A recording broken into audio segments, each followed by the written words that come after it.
Estamos entonces en el estudio del libro de Lucas y estamos en el capítulo 4. Lucas, a partir del capítulo 3, él nos habla del bautismo de Jesús, que viene a ser la inauguración de lo que sería el ministerio que él tenía que realizar en este mundo, cuál era su misión. Y en el bautismo, él está en ese momento en el cual se inaugura, ¿verdad? Ese ministerio no vemos aquí los acontecimientos que se empiezan a dar, ¿verdad? Después de esa inauguración, sino solamente vemos ese momento en que Dios Padre aprueba su ministerio, y a partir de ahí comienzan los acontecimientos que él comienza, valga la redundancia, a realizar para dar inicio a su ministerio. En los primeros versículos del capítulo 4 vemos cómo Satanás trata de destruir a Jesucristo con el propósito de que esa misión que él traía no pudiera realizarse. Y el enemigo es así. Cuando nosotros tenemos un ministerio, cuando nos proponemos que vamos a realizar un ministerio para la causa del Señor, el enemigo siempre va a buscar destruir ese propósito y esos planes que hay en nuestras vidas. Pues eso es lo que precisamente el enemigo quiso hacer, ¿verdad? Al tentar a Jesús en el desierto, él trata de destruir a Jesucristo. Pero ya aquí en el pasaje que vamos a estar estudiando en esta mañana, que es partiendo del versículo 16, al 22, vemos el propósito de la misión de Jesús, el propósito de su misión. Aquí Lucas nos narra cómo Jesús plantea ese propósito que él tenía en su misión. Y él comienza, vamos a leer ahí en el pasaje Lucas 4, versículo 16. Él comienza narrándonos ese momento en que Jesús plantea su propósito. Dice en el versículo 16, vino a Nazaret donde se había criado, y en el día de reposo entró en la sinagoga conforme a su costumbre. Aquí en la narración de Lucas vemos el primer punto, y es que Jesús visita la sinagoga de Nazaret. Eso lo vemos ahí descrito en la última parte del versículo en la primera parte del versículo 16 hasta la segunda parte del versículo, lo que acabamos de leer. Este relato del versículo 16 hasta lo que es el 22, realmente no es, este es el primer relato que Lucas nos brinda del ministerio público de Jesús, pero como les decía, no es el primer acontecimiento de su ministerio. Ya Jesús había realizado otros acontecimientos, ya habían pasado otras cosas. Por cierto, del tiempo en que él fue tentado por Satanás al momento en que Él está aquí brindando o planteando el propósito de su misión, habían pasado aproximadamente un año, casi que un año. Después de la tentación, Jesús realizó una serie de acontecimientos que Lucas no los narra. Nosotros lo sabemos por el relato en Juan. En el Evangelio de Juan, en los primeros 4 capítulos, nosotros vamos a ver todos esos acontecimientos que Jesús comenzó, ¿verdad?, a realizar en su ministerio, pero que Lucas no los narra aquí.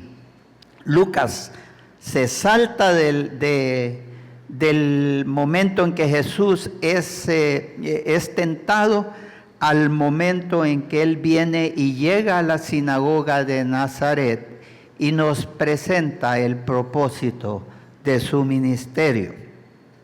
En Juan nosotros podemos ver que Jesús había realizado acontecimientos como cuando Él llega, por ejemplo, a Caná, a la boda de Caná, y realiza el milagro de convertir el agua en vino.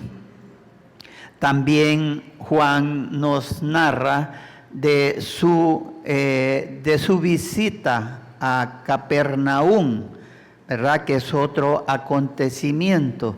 También nos habla de la limpieza del templo, y también nos habla del momento en que Él se encuentra con Nicodemo y le comparte el Evangelio.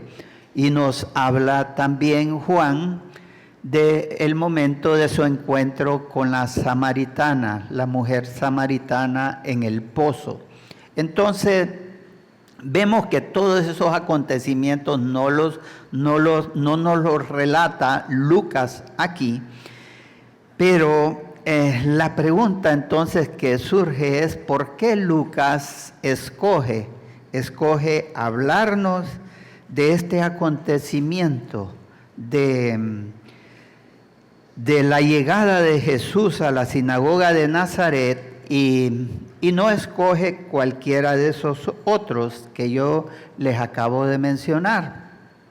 ¿Por qué sería que Lucas escoge este evento? Y es porque va con el énfasis que Lucas quiere presentar. O sea, la razón es el mensaje, el contenido del mensaje. Ahí va con respecto a lo que es la misión que Jesús tiene. ¿Cuál es el propósito de su misión? Y eso es lo que Lucas quiere narrarnos.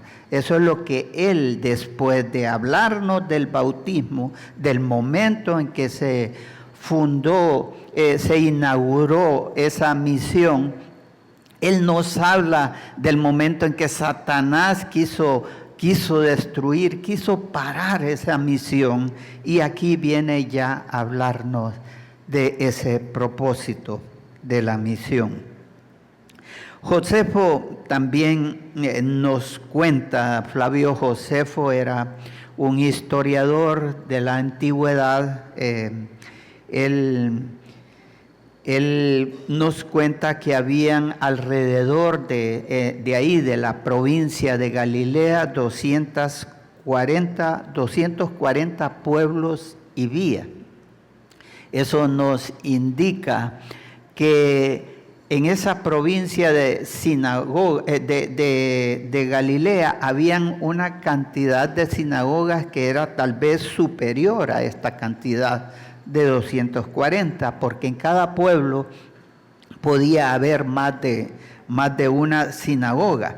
Sin embargo, dice Lucas en los versículos 14 y 15 que Jesús ya había llegado a la mayoría de todas esas sinagogas, o probablemente a todas, ¿verdad? Él ya él ya era famoso ahí en la región, a él ya se le escuchaba su fama. Dice el versículo 14, y Jesús volvió en el poder del Espíritu a Galilea y se difundió su fama por toda la tierra de alrededor y enseñaba en las sinagogas de ellos y era glorificado por todos. Como ven, Jesús no solamente había realizado aquellos acontecimientos que Juan nos menciona, sino que también ahí en la región de Galilea, cuando él llega ahí a Galilea, él ya ha visitado un montón de sinagogas. Entonces volvemos a la pregunta: ¿por qué Lucas se enfoca en su llegada a la sinagoga de Nazaret y no en su visita a las otras sinagogas? Por lo mismo, porque, como les decía, Lucas está enfocado en el contenido del mensaje que él presenta aquí en la sinagoga de Nazaret, que es el propósito de su misión. Es ahí donde Jesús presenta ese propósito de la misión que él tenía. Lucas comienza entonces, como vemos en el versículo 16, diciéndonos que Jesús viene a Nazaret y que este es el lugar en donde se había criado. Jesús ahí había sido criado. Como recordarán, él vivió aproximadamente 2 años en Belén. Si recuerdan, él tenía más o menos como 2 años cuando sus padres se movieron a Egipto a raíz de que Herodes pues decretó matar a los niños de 2 años para abajo, ¿verdad? Y José se da cuenta de la noticia y se va para Egipto. Allá en Egipto probablemente él vivió como 1 año, lo más, ¿verdad? Porque en eso muere Herodes y José regresa a Israel y dice la Escritura que él no quiso regresar a Belén porque ahí estaba Arquelao, que era un asesino, ¿verdad? Y pues José tiene temor de eso y decide por causa de eso entonces ir a vivir a Nazaret.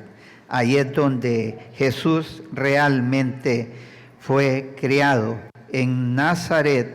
Aproximadamente él había vivido ahí 27 años cuando él comienza su ministerio a los 30 años. Por eso es que él fue siempre llamado Jesús de Nazaret. Ese era su título, ¿verdad? En ninguna parte vamos a encontrar que se le haya llamado Jesús, por ejemplo, de Capernaum o Jesús de Belén, ¿verdad? Era llamado Jesús de Nazaret. Él había vivido ahí y él nunca había hablado acerca de quién era él. Él nunca había realizado un milagro ahí en Nazaret.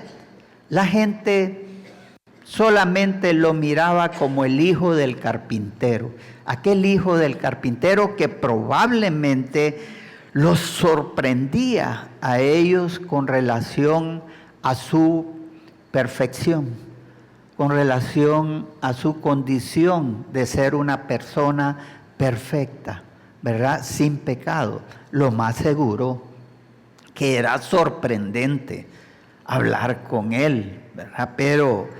Pero Jesús no daba a conocer quién era él, no les mencionaba acerca de que él era el Mesías.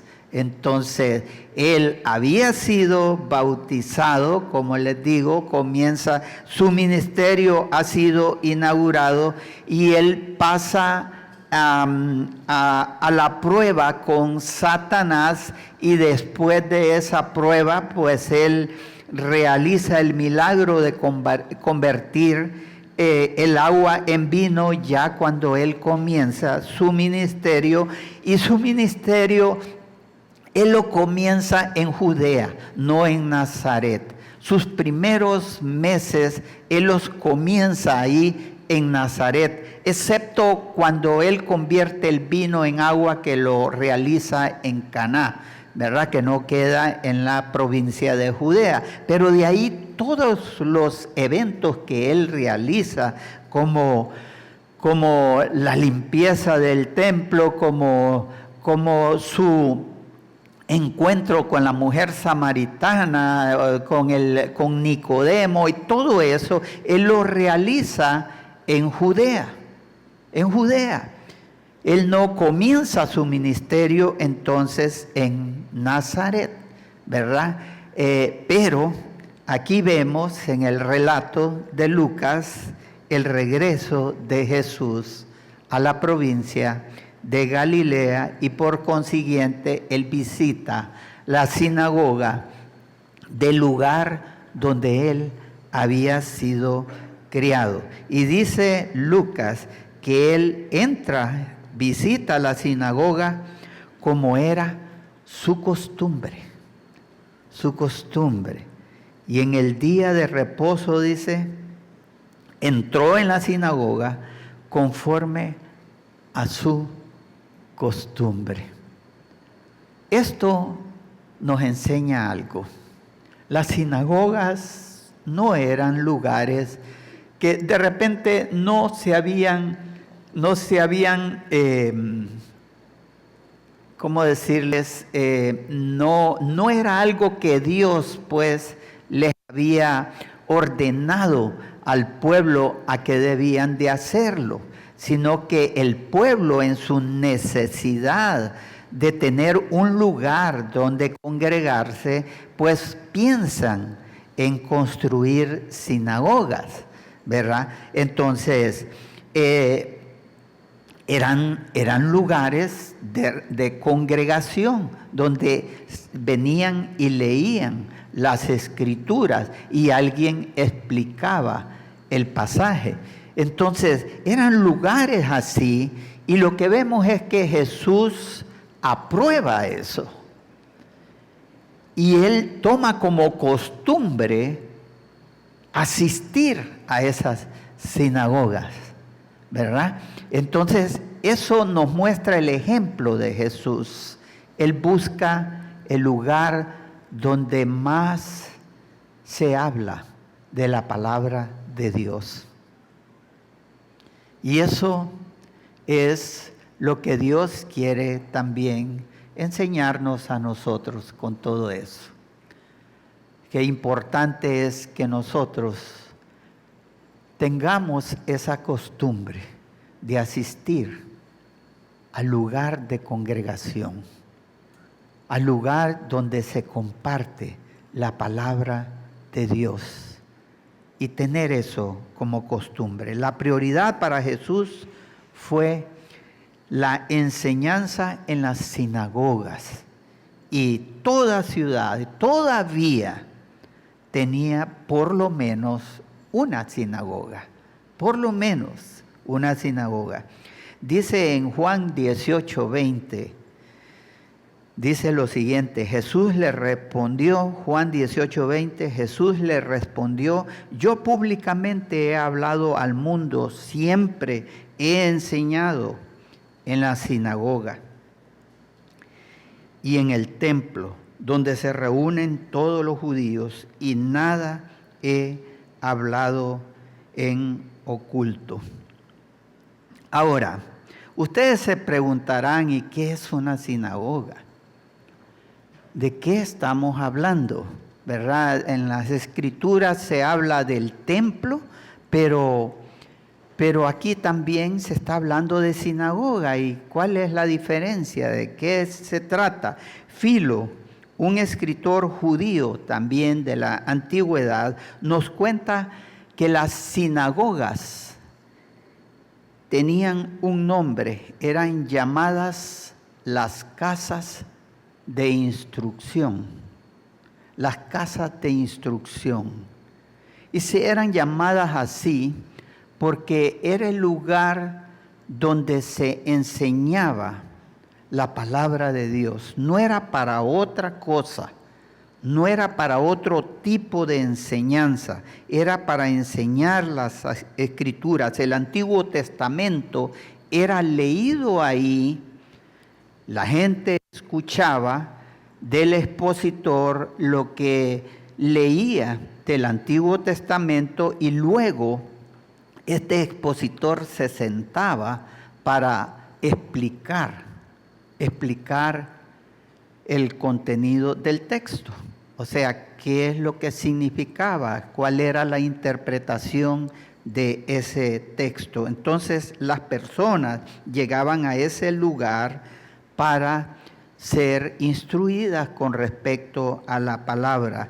Eran casas de instrucción. El término sinagoga viene del griego sonagogeo, que tiene el significado de una congregación, un lugar para congregarse. Eso es lo que significa ese término. Y como les decía, no era un templo.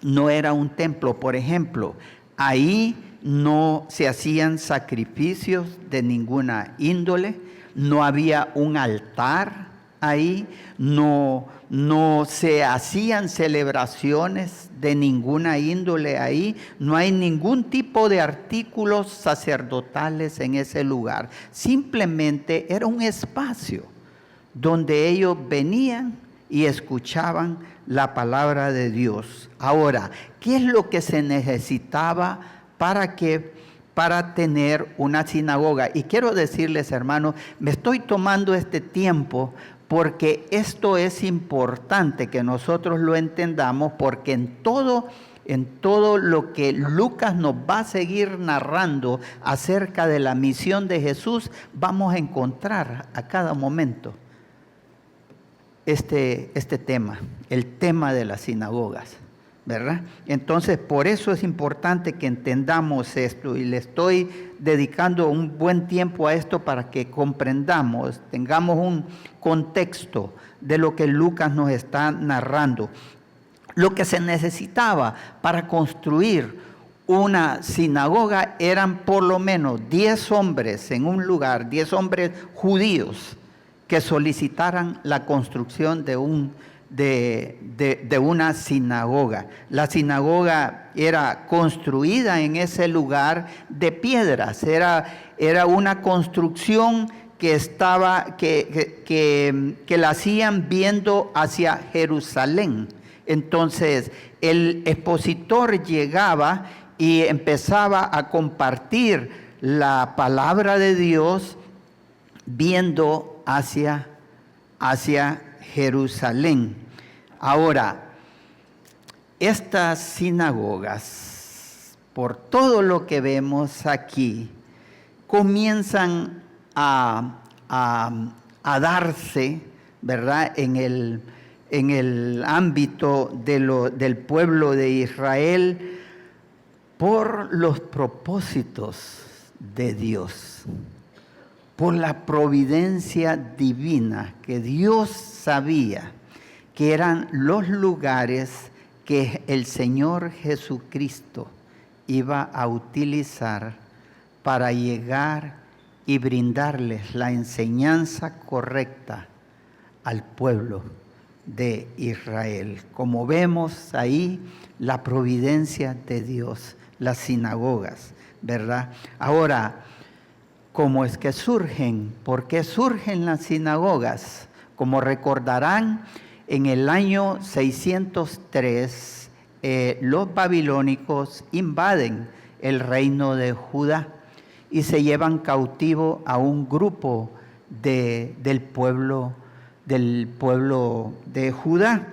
Y luego ellos regresan en el año 597 y se llevan a otro grupo. Y finalmente en el año 586 terminan destruyendo totalmente la ciudad en el reino de Judá, y destruyen el templo, destruyen los muros de la ciudad y saquean el templo, se roban todas sus riquezas y se los llevan para Babilonia, y se llevan a la gente también que llevaban cautiva allá al lugar. ¿Qué pasa?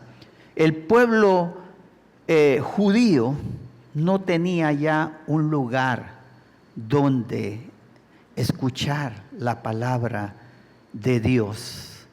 Ellos estaban ansiosos por tener un lugar donde pudieran escuchar. Es más, Ezequiel en el capítulo 12, el capítulo 14, el capítulo 20 y en el capítulo 33 nos muestra un ejemplo de lo que ellos hacían para poder escuchar la palabra de Dios. Ellos venían y buscaban, por ejemplo, al profeta Ezequiel o a cualquiera de los profetas, y se sentaban ahí a escuchar, a los pies de ellos, a escuchar la palabra de Dios. Miren el hambre que el pueblo tenía por la palabra de Dios y lo que llegaban a hacer para poder escuchar la palabra de Dios. Y luego, después de esto, pues ellos eso lo hacían en cualquier lugar, pero ellos empiezan a ver la necesidad de construir algo donde pudieran, algo sencillo, ¿verdad? Donde pudieran congregarse. Y así surgen las sinagogas. Ahora, esto también, aquí tenemos una enseñanza, hermano. Esto muestra que esta gente no era que tenían aquel fervor por escuchar la palabra de Dios, ¿verdad? Sí lo tenían. Pero ¿por qué Dios había permitido que ellos que su ciudad fuera destruida y fueran llevados en cautiverio? ¿Qué pasa? Eso indica que Dios está trayendo disciplina al pueblo, ¿no es así? Pero ¿cómo si el pueblo está mostrando fervor por la palabra? Hermanos, eso lo que nos enseña es que no necesariamente el fervor por la palabra de Dios nos hace a nosotros, hombres y mujeres, que realmente estemos viviendo conforme a la voluntad de Dios. Y eso es lo que estaba pasando en el pueblo. El pueblo, miren, los religiosos de ese tiempo estudiaban las palabras, eran expertos en la ley, eran expertos en la profecía, ellos conocían bien la palabra de Dios, pero el problema es que no la ponían en práctica. No estaban viviendo conforme a la voluntad de Dios. Entonces, no nos engañemos. No nos engañemos. Es bueno estudiar la palabra. Es bueno tener fervor por la palabra de Dios, pero tengamos cuidado. Establezcamos un balance también en eso. Pensemos, ¿por qué yo estoy adquiriendo conocimiento de la palabra de Dios? ¿Por qué es que yo tengo ese fervor? ¿Para qué?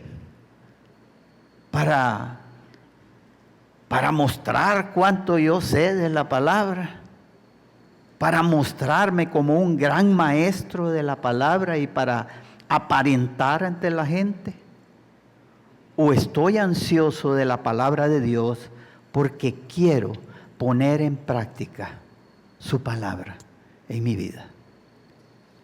Y eso es lo que vemos aquí, el pueblo en cautiverio, y vemos a la par de eso cómo ellos se morían por la palabra de Dios, cómo querían escuchar la palabra de Dios. Y de esa manera surgen las sinagogas. Ahora, ¿cómo era el programa o la liturgia en las sinagogas en el tiempo de Jesús? Cuando Jesús está allí en esa sinagoga de Nazaret, se comenzaba con la confesión que se enseña en Deuteronomio 6, 4 al 9, que dice: oye Israel, Jehová nuestro Dios, Jehová uno es.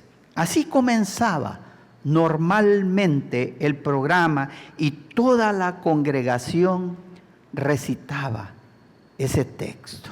Oye Israel, Jehová nuestro Dios, Jehová uno es.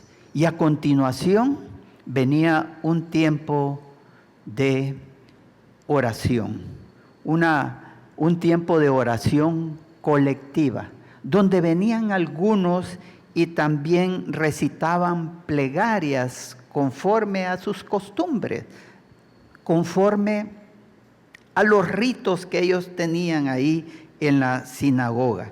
A esto le seguía una lectura de los libros de la ley, de los 5 libros de la ley que ellos le llamaban la Torá, ¿verdad? Ellos tomaban un libro y de ese libro de la ley ellos venían y procedían a leer un versículo, o podrían leer 2 o 3 versículos, a lo máximo 3 versículos. Venía una persona, se paraba y leía ese versículo, luego, o esos versículos, y se sentaba y explicaba el pasaje. Seguido a eso venía la lectura de los profetas. Entonces venía una persona con la lectura ya asignada de los profetas, se paraba, leía el contenido de la escritura y luego se sentaba también y explicaba el pasaje. Después de todo eso, y quiero decirles, todo esto se leía en el arameo, y después de leer en arameo, ellos traducían a el lenguaje popular, esto se leía en hebreo inicialmente, luego lo traducían al arameo, porque era el lenguaje común del pueblo, pero algunas veces lo traducían también al griego, porque era el lenguaje dominante de toda la región. Ahora, entonces, en el tiempo de la exposición de Jesús, Jesús dio su lectura que estaba relacionada con la misión que él traía en este mundo. Aquí, él se puso de pie y brindó su lectura en la sinagoga del libro de Isaías, que es el segundo punto de lo cual Lucas nos narra aquí en Lucas 16 al 22. De la última parte del versículo 16 al versículo 22 vemos su lectura en la sinagoga. Se levantó, dice, a leer, y se le dio el libro del profeta Isaías, y habiendo abierto el libro, halló el lugar donde estaba escrito: el Espíritu del Señor está sobre mí, por cuanto me ha ungido para dar buenas nuevas a los pobres, me ha enviado a sanar a los quebrantados de corazón, a pregonar libertad a los cautivos y vista a los ciegos, a poner en libertad a los oprimidos, a predicar el año agradable del Señor. Como les decía, la postura para leer las Escrituras es que la persona se ponía de pie en señal en señal de respeto. Y aquí vemos a Jesucristo, toma las escrituras del libro de Isaías. ¿Quién se la da? Se la da el asistente de la sinagoga, que era conocido como el Hasán, le decían, el Hasán. El Hasán era un asistente en la sinagoga que él se encargaba de cuidar todos los rollos de las escrituras, los mantenía en un baúl. Él saca del baúl el rollo que era de la escritura de Isaías, y Jesús toma el libro y busca lo que él ya había determinado leer. Porque cuando Jesús llega a la sinagoga, él seguro que él primero tuvo que pedir permiso al encargado de la sinagoga. El encargado de la sinagoga era conocido como el archisinagogo, así le decían. Era el administrador de ahí de la sinagoga. Y seguro que Jesús viene y se reúne con él y acuerdan, ¿verdad?, tener la lectura en el libro de Isaías. Entonces, esa lectura no fue dada al azar, ¿verdad? Jesús, él sabía que tenía que leer en el libro de Isaías en ese momento, y él sabía cuál era el pasaje que él iba a leer. Era el tema relacionado con su misión. La misión era el evangelio, que también era anunciado en el Antiguo Testamento. El evangelio cristiano, hermanos, no está desconectado del judaísmo, no está desconectado del Antiguo Testamento, no es una nueva religión. El cristianismo es el cumplimiento del Antiguo Testamento. El cristianismo no es una nueva religión, es la culminación y la gloria del Antiguo Testamento. Por eso es que cada vez que Jesús iba a hablar de su identidad y de su propósito en su misión, él recurría al Antiguo Testamento. Él venía y les hablaba del Antiguo Testamento para mostrarles que él era el cumplimiento del Antiguo Testamento. Ese ejemplo lo podemos ver en Lucas 24, 27. Lucas 24, 27, en ese momento en que él se encontró con aquellos discípulos que iban camino a Emaús, ¿recuerdan? Y comenzando, dice, desde Moisés y siguiendo por todos los profetas. O sea, comenzando desde los libros de la ley hasta lo que eran los libros de los profetas, les declaraba en todas las escrituras lo que de él decían. ¿Ven cómo el cristianismo no es algo desconectado del judaísmo o desconectado del Antiguo Testamento? Es la gloria del Antiguo Testamento. Y Jesús, eso es lo que va a hacer aquí en esta lectura de Isaías. Va a mostrarles cuál es su identidad y cuál es el propósito de su misión. Jesús, cuando lee aquí el escrito en Isaías, él basa su lectura en dos partes del libro de Isaías. Él hace referencia de Isaías 61, del 1 al 2, combinado con Isaías 58, 6. Para entenderlo mejor, vamos a leer Isaías 61, del 1 al 2, que es de ahí donde Jesús toma la lectura. Dice Isaías 61, del 1 al 2, el Espíritu de Jehová el Señor está sobre mí, porque me ungió Jehová, me ha enviado a predicar buenas nuevas a los abatidos, a vendar a los quebrantados de corazón, a publicar libertad a los cautivos y a los presos, apertura de la cárcel, a proclamar el año de la buena voluntad de Jehová y el día de venganza del Dios nuestro, a consolar a todos los enlutados. Ahora, si ustedes leen el texto en Lucas, algo pasa ahí. Jesús no cita la última parte de este pasaje. ¿Por qué? Él solo cita lo anterior, pero no cita esa parte donde dice, y el día de venganza del Dios nuestro, a consolar a todos los enlutados. Eso lo hace a un lado, solo cita lo anterior. ¿Por qué no citó esa parte?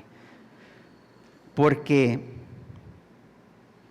esta escritura aquí de Isaías tiene que ver con sus dos venidas. Y él está narrando o él está hablando de su propósito, de su misión en su primer venida. Y en su primer venida él vino a buscar y salvar lo que se había perdido. Como dice Juan 3:17, porque no envió Dios a su Hijo al mundo para condenar al mundo, sino para que el mundo sea salvo por él. Entonces lo que Jesús está haciendo es describiendo su misión en su primer venida. Y él hace a un lado su segunda venida, que es el tema de la retribución, donde va a venir a juzgar con vara de hierro a todas las naciones. Eso se va a hacer en su segunda venida. Pero allí su propósito era mostrar su misión en su primer venida. ¿Qué es lo que hace Lucas entonces al hablarnos, al comenzar ahí en el versículo 18, él nos describe, nos destaca la identidad de Jesús, su identidad? El Espíritu del Señor está sobre mí. Dice que Jesús dijo eso, el Espíritu de Jehová está sobre mí. O sea, yo soy el ungido, yo soy el que he sido aprobado para esta misión por el Padre Celestial. Pero también ahí Lucas destaca el significado de su misión. Cuando Jesús dice, por cuanto me ha ungido para dar buenas nuevas a los pobres, me ha enviado a sanar a los quebrantados de corazón, a pregonar libertad a los cautivos y vista a los ciegos, a poner en libertad a los oprimidos, a predicar el año agradable del Señor. ¿Qué significa eso de predicar el año agradable del Señor? Lo que Jesucristo está diciendo es que esta es la época de salvación. La época de salvación ha llegado. Eso es lo que les está diciendo. Ahora, Jesús, partiendo del versículo 18 hasta el 22, nos presenta ese propósito de su misión. Jesús dice a qué venía, cuál era su misión. Y él comienza diciendo, para dar buenas nuevas a los pobres. Eso es lo primero que dice. Y aquí hay una controversia. ¿Qué clase de pobres? ¿A qué pobres él venía a dar esas buenas nuevas, ese evangelio? Un pobre puede ser pobre materialmente o puede ser pobre espiritualmente. Ahora, la intención primaria del Señor aquí, nosotros sabemos que aquí el Señor nos está queriendo decir que Él vino a los pobres en espíritu. Él vino a los pobres que son aquellos que reconocen que están en una condición de miseria espiritual. Él no vino a aquellos orgullosos, soberbios, que se creen como los que todo lo saben, que no necesitan de Dios. Él viene a esos pobres espirituales, esos que no tienen nada, que son mendigos espirituales y que no tienen nada que ofrecer más que extender sus manos a la gracia de Dios para poder recibir todo aquello que no han podido alcanzar por sus propios esfuerzos. Él viene a esos pobres de espíritu. Ahora, Satanás es sutil y usa este tipo de pasajes para torcer la verdad de Dios. Y nosotros conocemos lo que la teología de la liberación enseña con respecto a este pasaje.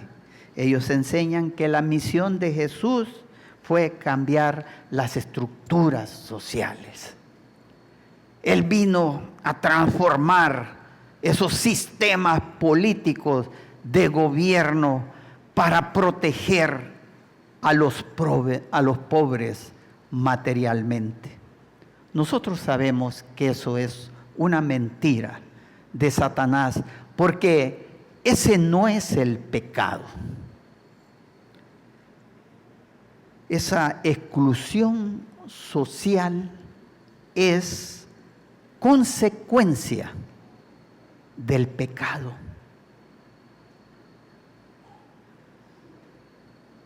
Esa injusticia que nosotros podemos ver hoy en el mundo es porque el hombre es injusto. Y lo que Jesús viene a hacer es a transformar el corazón de esos injustos. De tal manera que el propósito de la misión de Jesús es la transformación de nuestros corazones que están en una condición de depravación total. Un corazón rebelde contra Dios. Y a ese tipo de pobreza es que Dios viene a presentar su evangelio. Luego en el versículo 20 dice, y enrollando el libro, lo dio al ministro y se sentó, y los ojos de todos en la sinagoga estaban fijos en él. Dio el libro ¿a quién? A ese asistente de la sinagoga que era conocido como el Hasán, y él pues viene y él toma esa escritura y la vuelve a poner ahí en el baúl donde él guardaba esas escrituras. Algo bien interesante con este hombre, que era el servidor ahí de la sinagoga, ¿verdad? El asistente de la sinagoga, el Hasán.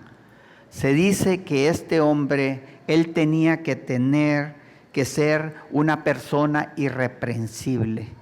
Y su familia tenía que ser una familia irreprensible. Él tenía que ser humilde, ser una persona que conociera mucho, que conociera bastante de las escrituras. Y durante el servicio él tenía que presentarse bien vestido y no ser una persona orgullosa.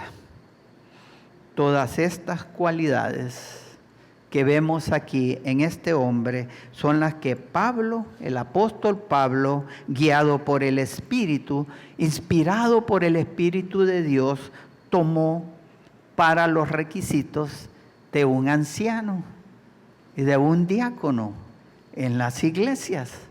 Como ven, las sinagogas vienen siendo providencia de Dios para los propósitos divinos. La iglesia es como eso, así. La iglesia tiene pues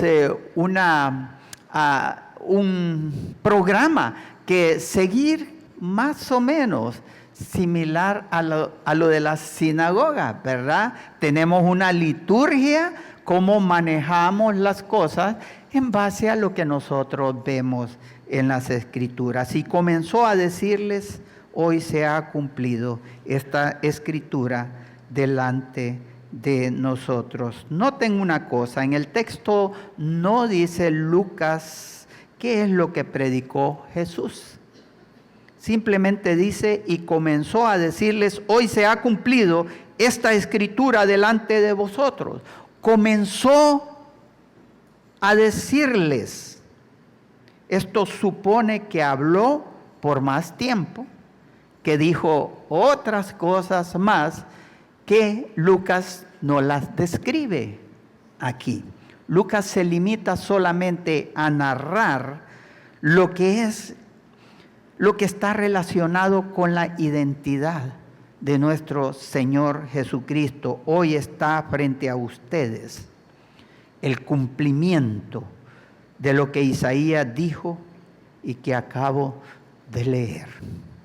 La identidad de nuestro Señor. Y todos daban buen testimonio de Él, dice, y estaban maravillados de las palabras de gracia que salían de su boca y decían: ¿no es este el hijo de José? Y con esto, lo que nosotros vemos es que una persona que predica la palabra debe de predicarla respaldado por su testimonio. Jesús era conocido por un buen testimonio, que obviamente sabemos que habían otros grupos que más adelante, cuando Él les habla claro del Evangelio, lo rechazaron y daban mal testimonio de Él de repente, pero sabemos que Jesús se condujo con un buen testimonio. Nuestros mensajes deben de ser respaldados por nuestro testimonio. Esa es la enseñanza que nosotros vemos en Jesús. Y hermanos, para finalizar, recordemos, Jesús se congregaba como costumbre. Él buscaba el lugar donde se leía las Escrituras. Yo les animo a que tengan por costumbre el congregarse en la iglesia. Es importante. Y que cada vez que nosotros conozcamos más y más y más las Escrituras, que sea para ponerlas en práctica en nuestras vidas. Vamos a orar. Señor, te damos las gracias por este tiempo. Gracias por tu palabra, Señor. Gracias por la provisión que tú nos das de lo que podemos ver en tu palabra, Señor, lo que tú nos muestras a través de tu ejemplo. Te lo agradecemos en el nombre de nuestro Señor Jesucristo. Amén. Y